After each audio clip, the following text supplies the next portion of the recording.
अंतरिक्ष के विशाल विस्तार में यह हमारे आकाश में लटका हुआ है, एक चुप संरक्षक, एक निरंतर साथी, चंद्रमा। हमारा चंद्रमा हजारों वर्षों से आश्चर्य और प्रेरणा का स्रोत रहा है। कवियों के लिए एक म्यूज, नाविकों के लिए एक मार्गदर्शक और खोजकर्ताओं के लिए एक कदम पत्थर रहा है। हमने इसका अध्ययन किया है, उस पर उतरे हैं और नमूने भी लाए हैं। फिर भी यह रहस्य रखता रहता है और अपनी रहस्यमय उपस्थिति से हमें मोहित करता है। हम अब चंद्र की खोज के एक नए युग की दहलीज पर खड़े हैं। आर्टेमिस मिशन का उद्देश्य हमें चंद्रमा पर और गहराई में ले जाना है, जिससे हमें उसके रहस्यों का पता चलेगा। क्या आप जानते हैं कि चंद्रमा की गड्ढे की कट सतह के नीचे इसका ठोस लोहे का कोर है, या कि उसके गड्ढों की छाया में पानी की बर्फ छिपी हुई है? और यह तो अभी शुरुआत है। इसके असली रंगों को प्रकट करने वाली अद्भुत विस्तृत छवियों से लेकर भूवैज्ञानिक खोजों तक हम अपने आकाशीय पड़ोसी के बारे में पहले से कहीं अधिक सीख रहे हैं। चलो चंद्र की खोजों की आकर्षक दुनिया में गोता लगाते हैं। भविष्य की जांच करने से पहले आइए अतीत की जांच करने के लिए थोड़ा समय निकालें। चंद्रमा प्राचीन काल से मानव इतिहास का हिस्सा रहा है। हमारे रात के आकाश में निरंतर उपस्थिति भय और जिज्ञासा को प्रेरित करता है। दुनिया भर में प्राचीन सभ्यताओं ने चंद्रमा की सम्मान की, इसे अपने मिथकों और किंवदंतियों में बुनाया। उन्होंने चंद्र कैलेंडर बनाए, जिन्हें कुछ संस्कृतियां आज भी मानती हैं। 17वीं शताब्दी में दूरबीन का आविष्कार चंद्रमा के अध्ययन में एक महत्वपूर्ण मोड़ था। गैलीलियो गैलीली जैसे वैज्ञानिकों ने अपनी अवलोकन तकनीकों से चंद्रमा की सटीकता को उजागर किया, उसके मैदान और पहाड़ों का निरीक्षण किया। चलो 20वीं शताब्दी में वापस जाते हैं, अंतरिक्ष दौड़ के युग में। 1958 में सोवियत संघ के स्पुतनिक प्रक्षेपण ने वैश्विक महाशक्तियों के बीच प्रतिस्पर्धा को जन्म दिया, जिसका चरम अपोलो मिशन में देखा गया। 1959 में अपोलो 11 ने इतिहास बनाया। नील आर्मस्ट्रैंग और बज एल्ड्रिन चंद्रमा की सतह पर पैर रखने वाले पहले मनुष्य थे और इस क्षण ने दुनिया भर के लाखों लोगों को मोहित किया। अपोलो मिशन ने अनेक चंद्रमा नमूने और डेटा लाए, जिससे हमारे चंद्रमा संबंधी विचार बदल दिए गए। तब से कई देशों में कई चंद्रमा मिशन शुरू किए गए हैं, जिनमें से प्रत्येक ने हमारे ज्ञान को बढ़ाया है। हमने चंद्रमा की सतह को विस्तार से मैप किया है, पानी की बर्फ के निशान खोजे हैं और इसके भूविज्ञान, वायुमंडल और चुंबकीय क्षेत्र का अध्ययन किया है। आर्टेमिस 1 मिशन चंद्रमा की हमारी खोज में एक नया अध्याय चिह्नित करता है। ग्रीक पौराणिक कथाओं से अपोलो की जुड़वां बहन के नाम पर नामित आर्टेमिस 21वीं सदी में चंद्र की खोज की मशाल ले जाता है। नासा द्वारा लॉन्च की गई आर्टेमिस 1 एक अनक्रूड परीक्षण उड़ान थी, जिसमें ओरियन अंतरिक्ष यान चंद्रमा के चारों ओर ले जाया गया था। यह मिशन ओरियन सिस्टम और क्षमताओं का परीक्षण करने में एक महत्वपूर्ण कदम था, जिससे भविष्य के मानव युक्त मिशनों का मार्ग प्रशस्त हुआ। अपनी यात्रा के दौरान ओरियन ने किसी भी अन्य मानव निर्मित अंतरिक्ष यान से दूर उड़ान भरी। इसने चंद्रमा के चारों ओर 6 दिनों की यात्रा की, मूल्यवान डेटा इकट्ठा किया और गहरे अंतरिक्ष की कठोर परिस्थितियों में अपनी प्रणालियों का परीक्षण किया। मिशन ने हमें ऑनरियन के बोर्ड पर कैमरों द्वारा ली गई चंद्रमा की सतह की अद्भुत तस्वीरें प्रदान की। ये छवियां न केवल चंद्रमा की सौंदर्य की झलक प्रदान करती हैं, बल्कि वैज्ञानिकों और इंजीनियरों को ओरियन सिस्टम के संचालन को बेहतर ढंग से समझने में सहायता करती हैं। चंद्रमा की अपनी कक्षा पूरी करने के बाद ओरियन पृथ्वी पर लौट आया। पृथ्वी के वातावरण में फिर से प्रवेश करने पर 20,000 मील प्रति घंटे की गति तक पहुंच गया। अंतरिक्ष यान की सफल लैंडिंग और वसूली ने मिशन के अंत और चंद्र अन्वेषण के एक नए युग की शुरुआत को चिह्नित किया। आर्टेमिस 1 मिशन मानव चतुराई और खोजपूर्ण भावना का उत्कृष्ट प्रमाण था। यह उन लोगों की कड़ी मेहनत और समर्पण का परिणाम था, जो मनुष्यों को चंद्रमा पर लौटाने और एक दिन मंगल पर विशाल छलांग लगाने के सामान्य लक्ष्य की दिशा में काम कर रहे हैं। हमारा सबसे करीबी आकाशीय पड़ोसी रात के आकाश में एक सुंदर वस्तु से अधिक है। यह शुरुआती सौर मंडल के बारे में जानकारी का एक खजाना है और इसका भूविज्ञान अपने स्वयं के जल जन्म और अशांत इतिहास के सुराग रखता है।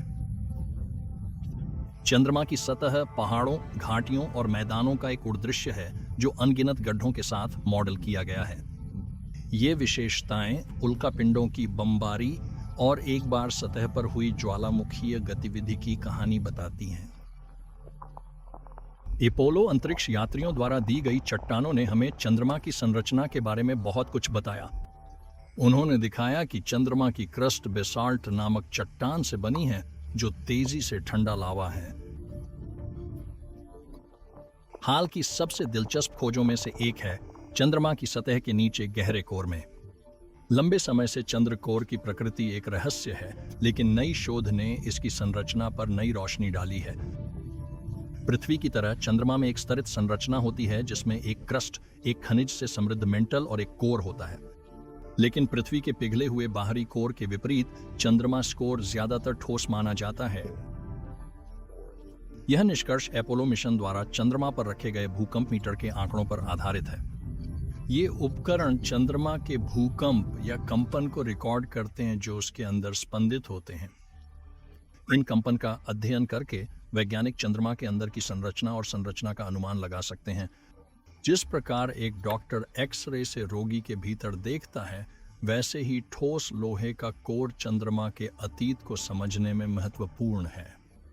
यह संकेत करता है कि लोहे के कोर के ठंडा होने पर चंद्रमा में चुंबकीय क्षेत्र बना। इस चुंबकीय क्षेत्र ने सौर विकिरण से चंद्रमा की सतह की रक्षा की होगी, जैसे पृथ्वी का चुंबकीय क्षेत्र करता है। एक ठोस लोहे का कोर चंद्रमा की ज्वालामुखी गतिविधि को समझाने में भी मदद करता है। जब कोर ठंडा हो जाता है और ठोस होता है तो चंद्रमा को सिकुड़ना पड़ता है, गर्मी छोड़ता है और ज्वालामुखी विस्फोट होता है। ये विस्फोट चंद्रमा की सतह को आकार देते हैं, विशाल मैदान का निर्माण करते हैं और गड्ढों को लावा से भरते हैं। अंततः ठोस लोहे का कोर चंद्रमा और शुरुआती सौर मंडल की उत्पत्ति पर प्रकाश डालता है। यह सिद्धांत दर्शाता है कि चंद्रमा युवा पृथ्वी और मार्स के आकार के शरीर की टक्कर के मलबे से बना था। इस हिंसक टक्कर से चंद्रमा पिघली चट्टानों के महासागर से बना, जो धीरे धीरे ठंडा होकर आज का चंद्रमा बना। जैसे हम अपने निकटतम आकाशीय पड़ोसी की खोज जारी रखते हैं, हमें अन्य रहस्यों का अनावरण भी हो सकता है। चंद्रमा की सतह से कोर तक हर हिस्से में अनगिनत कहानियां हैं। पानी, यह जीवन का सार है जैसा कि हम इसे जानते हैं, और लंबे समय तक हमने सोचा था कि चंद्रमा अपनी बंजर हवाई रहित सतह के साथ उससे छिड़ गया था। लेकिन हाल की खोजों ने इस धारणा को उलटा कर दिया है। जैसा कि हम जानते हैं, चंद्रमा की सतह अनगिनत गड्ढों से बनी है। ये स्थान विशेष रूप से चंद्रमा के ध्रुवों के पास निरंतर छाया में हैं, सूर्य की गर्मी से सुरक्षित हैं। इन हमेशा के अंधेरे गड्ढों में तापमान 418 डिग्री फील्ड तक गिर सकता है, जो अरबों वर्षों तक पानी की बर्फ को फंसाने के लिए पर्याप्त कम है। वास्तव में कई मिशनों ने उनमें पानी की बर्फ के निशान पाए हैं। नासा का चंद्रटोही कक्षा यानी एलआरओ इस खोज में महत्वपूर्ण भूमिका निभाता है। 2009 से एलआरओ चंद्रमा की सतह के अभूतपूर्व विस्तृत मानचित्र बनाता रहा है और इसके आंकड़ों से पता चला है कि चंद्रमा के ध्रुवीय गड्ढे में बर्फ की उपस्थिति है। एक और मिशन एल क्रॉस अवलोकन और संवेदन उपग्रह ने नाटकीय रूप से चंद्रमा पर पानी की बर्फ की उपस्थिति की पुष्टि की। 2009 में एक रॉकेट निकास मंच चंद्रमा के दक्षिण ध्रुव के पास एक गड्ढे में दुर्घटनाग्रस्त हो गया। प्रभाव ने मलबे का एक प्लम उठाया, जिसका विश्लेषण एल क्रॉस ट्रैकिंग अंतरिक्ष यान द्वारा किया गया था। विश्लेषण से पानी की बर्फ की एक महत्वपूर्ण मात्रा का पता चला है। हालांकि पानी की बर्फ और चंद्र क्रेट की खोज एक महत्वपूर्ण सफलता थी, हाल के शोध ने चंद्र पानी की हमारी समझ को नई ऊंचाइयों पर ले जाया है। हाल ही में एक अध्ययन में चंद्रमा के दक्षिण ध्रुव के पास पानी के वितरण का एक विस्तृत नक्शा सामने आया है। यह नक्शा नासा के स्ट्रेटोस्फेरिक वेधशाला के इंफ्रारेड खगोल विज्ञान चंद्रटोही कक्षा सोफिया के डेटा का उपयोग करके बनाया गया था। यह चंद्रमा के दक्षिण ध्रुव के पास पानी की बर्फ के संभावित स्थान को दर्शाता है। मानचित्र चंद्रमा के जलजलाव की एक जटिल तस्वीर को प्रकट करता है। पानी दक्षिण ध्रुव में समान रूप से वितरित नहीं किया जाता है, लेकिन यह कुछ गड्ढों और क्षेत्रों में केंद्रित है जहां से चंद्र पानी आ सकता है। क्या यह प्राचीन है और चंद्रमा पर प्रारंभिक ज्वालामुखी प्रक्रियाओं से चंद्रमा खनिजों में स्वयं मौजूद है, या क्षुद्र ग्रहों, धूमकेतु या सौर हवाओं द्वारा वितरित किया जाता है? और क्या यह चंद्रमा की सतह पर प्रवास करता है? यह सोफिया के अवलोकनों द्वारा खुला छोड़ा गया एक और महत्वपूर्ण सवाल है। चंद्रमा पर पानी के वितरण का यह विस्तृत मानचित्र सिर्फ एक वैज्ञानिक उपलब्धि नहीं है, यह भविष्य के चंद्रमा अन्वेषण के लिए एक रोड मैप है। भविष्य के मिशनों की योजना बनाने के लिए पानी कहाँ स्थित है, यह जानना महत्वपूर्ण है। खासकर उन मिशनों का उद्देश्य चंद्रमा पर मानव उपस्थिति सुनिश्चित करना है। जल अंतरिक्ष में एक मूल्यवान संसाधन है। इसका इस्तेमाल पीने, खाने की उगाने और सांस लेने के लिए ऑक्सीजन प्रदान करने के लिए किया जा सकता है। लेकिन शायद महत्वपूर्ण बात यह है कि पानी को हाइड्रोजन और ऑक्सीजन में तोड़ा जा सकता है, जो रॉकेट ईंधन के प्रमुख घटक हैं। इसका अर्थ है कि चंद्रमा का पानी अंतरिक्ष यान को ईंधन भरने के लिए इस्तेमाल हो सकता है। यह चंद्रमा को अंतरिक्ष में एक संभावित ईंधन भरने का स्टेशन बनाता है, जो सौर मंडल में आगे जाने वाले मिशनों के लिए, जैसे कि मार्स में जाते हैं। जब हम चंद्रमा के बारे में सोचते हैं तो हम अक्सर एक बंजर, हवा रहित दुनिया की कल्पना करते हैं। लेकिन क्या आप जानते हैं कि चंद्रमा का वातावरण है? यह अविश्वसनीय रूप से पतला और दुर्लभ है, लेकिन यह मौजूद है और गहन वैज्ञानिक अनुसंधान का विषय है। चंद्रमा के इस वातावरण को एक्सोस्फीयर कहा जाता है, जो वायुमंडल का सबसे पतला प्रकार है। यह इतना दुर्लभ है कि व्यक्तिगत अणु शायद ही कभी एक दूसरे से टकराते हैं। इसके बजाय वे छोटे रॉकेट की तरह बैलिस्टिक प्रक्षेप वक्र का पालन करते हैं। चंद्रमा का बहिर्मंडल हीलियम, नियन और आर्गन सहित विभिन्न गैसों से बना है। इसके अलावा अन्य तत्वों के निशान भी मौजूद हैं। ये गैसें चंद्र मिट्टी से डिगैसिंग के रूप में जानी जाने वाली प्रक्रिया में निकलती हैं। नासा का चंद्र वातावरण और धूल पर्यावरण जांचकर्ता विशेष रूप से चंद्र बहिर्मंडल का अध्ययन करने के लिए डिजाइन किया गया एक मिशन था। 2013 में लॉन्च किया गया। महिला ने एक्सोस्फीयर की संरचना और संरचना के साथ साथ चंद्र धूल के वातावरण के विस्तृत माप किए। महिला की एक प्रमुख खोज चंद्र की सतह पर मंडराने वाले धूल के बादल की खोज थी।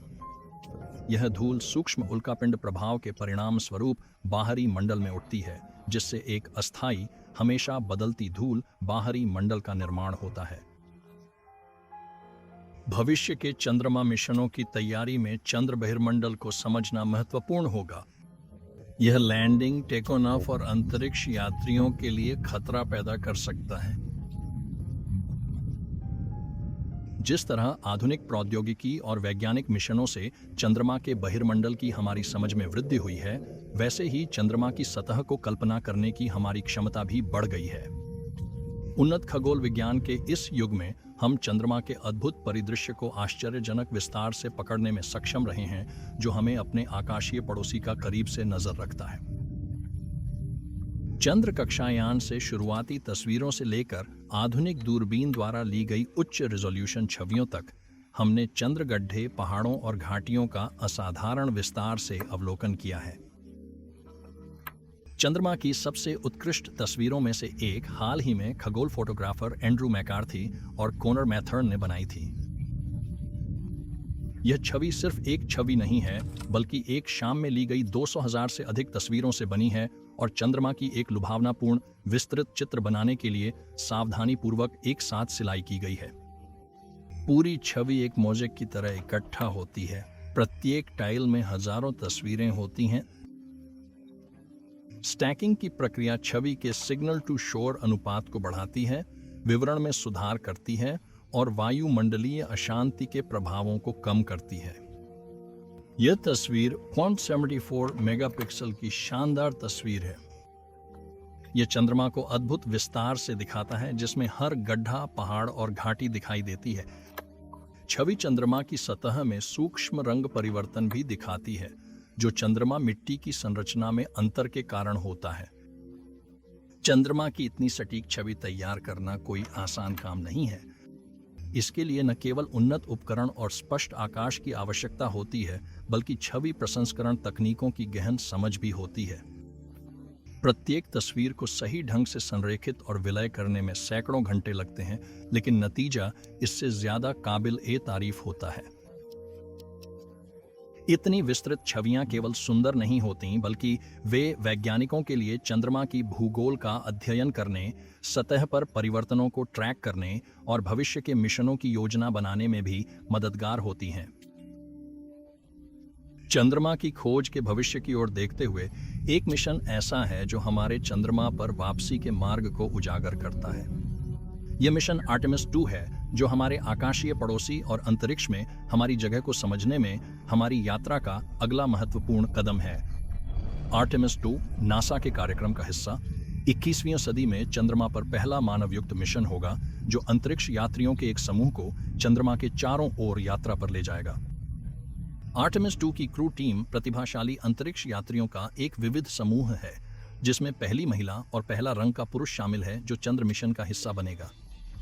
नासा अंतरिक्ष यात्री रीड वाइजमैन मिशन की कमान लेंगे और विक्टर ग्लोवर पायलट होंगे। इस ऐतिहासिक मिशन में कनाडियन स्पेस एजेंसी की अंतरिक्ष यात्री जेरेमी हैंसन और नासा की अंतरिक्ष यात्री क्रिस्टीना हैमेट कोच भी भाग लेंगे। मिशन के लक्ष्य महत्वाकांक्षी हैं। आर्टेमिस 2 एक बहुदिवसीय मिशन होगा। यह ओरियन अंतरिक्ष यान और अंतरिक्ष प्रक्षेपण प्रणाली रॉकेट का एक महत्वपूर्ण परीक्षण होगा, जिससे भविष्य के चंद्रमा लैंडिंग का मार्ग प्रशस्त होगा। और शायद सबसे उल्लेखनीय बात यह है कि यह मानव अन्वेषण की भावना को पुनर्जीवित करेगा और हमें 5 दशकों में पहली बार पृथ्वी से परे ले जाएगा। लेकिन आर्टेमिस 2 सिर्फ शुरुआत है। यह चंद्रमा पर एक स्थायी मानव उपस्थिति स्थापित करने की कई योजनाओं का हिस्सा है। भविष्य के मिशन अंतरिक्ष यात्रियों को चंद्रमा की सतह पर लैंड करने पर केंद्रित होंगे। चंद्रमा सिर्फ एक गंतव्य से अधिक है, यह एक कदम पत्थर है, उन तकनीकों और रणनीतियों के लिए एक परीक्षण मैदान है जिन्हें हमें अधिक गहराई से सौर मंडल का पता लगाने की आवश्यकता है। यह एक ऐसी जगह है जहां हम मानव मिशनों का समर्थन करने के लिए चंद्र संसाधनों का उपयोग करते हुए पृथ्वी से बाहर रहना सीख सकते हैं। जैसा कि हम चंद्रमा की खोज के एक नए युग की दहलीज पर खड़े हैं, हम सिर्फ चंद्रमा को नहीं देख रहे हैं, हम मार्स और दूर की दुनिया की ओर देख रहे हैं, हमारे आगमन का इंतजार कर रहे हैं। और इस महान यात्रा में चंद्रमा हमारा पहला पड़ाव है, एक बीकन है जो ब्रह्मांड के भव्य थिएटर में तारों के रास्ते को रोशन करता है। कुछ रिश्ते पृथ्वी और उसके साथ ही चंद्रमा के बीच के रिश्ते के रूप में घनिष्ठ और जटिल हैं। यह रिश्ता जो 4-1-2 अरब साल पहले उभरा था, ने हमारे ग्रह और उस पर सभी जीवन के भाग्य को निर्धारित किया है। चंद्रमा हमारा निरंतर उपग्रह लगभग 228,825 मील की औसत दूरी पर हमारी परिक्रमा करता है। यह सौर मंडल का 5वां सबसे बड़ा उपग्रह है और अपने ग्रह के अनुपात में सबसे बड़ा उपग्रह है। चंद्रमा पृथ्वी के चारों ओर घूमता है। हम उसके सूर्य के पक्ष के विभिन्न हिस्सों को देखते हैं, जिससे चंद्रमा के चरण बनते हैं। जब चंद्रमा पृथ्वी की छाया में पीछे हट जाता है, तो हम एक चंद्र ग्रहण देखते हैं, एक शानदार घटना जिसने हजारों वर्षों तक लोगों को मोहित किया है। चंद्रमा का गुरुत्वाकर्षण पृथ्वी के ज्वार का भी निर्माण करता है। चंद्रमा की कक्षा में चढ़ते ही उसका गुरुत्वाकर्षण पृथ्वी के महासागरों को आकर्षित करता है, जिससे वे चंद्रमा की ओर उठते हैं। यह उछाल प्रतिदिन 2 ज्वार और 2 ज्वार पैदा करता है। चंद्रमा एक ढाल के रूप में कार्य करता है, जो पृथ्वी को कुछ उल्का पिंड प्रभावों से बचाता है। चंद्रमा की सतह पर कई गड्ढे पृथ्वी के लिए निशान हैं, लेकिन सबसे ऊपर हमारे उपग्रह ने पृथ्वी पर प्रकाश के विकास में महत्वपूर्ण भूमिका निभाई। चंद्रमा का गुरुत्वाकर्षण पृथ्वी के अक्ष के झुकाव को स्थिर करता है, लंबे समय तक अपेक्षाकृत स्थिर जलवायु प्रदान करता है, एक ऐसी स्थिति जो जटिल जीवन के विकास के लिए महत्वपूर्ण हो सकती है। जैसा कि हम पृथ्वी से और आर्टेमिस जैसे मिशनों के साथ चंद्रमा का पता लगाते रहते हैं, हम सिर्फ अपने आकाशीय पड़ोसी के बारे में नहीं जानते हैं। हम अपनी योजना, इसके इतिहास और अंतरिक्ष में इसकी जगह के बारे में भी जानकारी प्राप्त करते हैं।